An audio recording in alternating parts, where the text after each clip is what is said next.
جاب لنا الضغط وجاب لنا الفقر وجاب لنا السكر.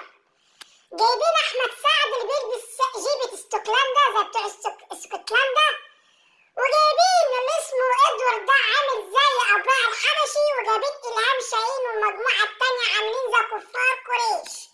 سواتين يا ناس، سواتين يا ناس. الله يخرب بيوتكم، الله يخرب بيوتكم. مسلسل ما بيحكيش غير عن الستات بس والجعير احنا مش عايزه اقول شخير ولا عز بالله والقرف اللي احنا بنشوفه دوه، والجعير وجايب لك بشنب وعامل لي فيها ان هو زعيم العمده، ومن كام يومين كان بيتصور بمريالة ولابس حلق. سواتين يا ناس، احنا زهقنا بجد بقى، زهقنا نشوف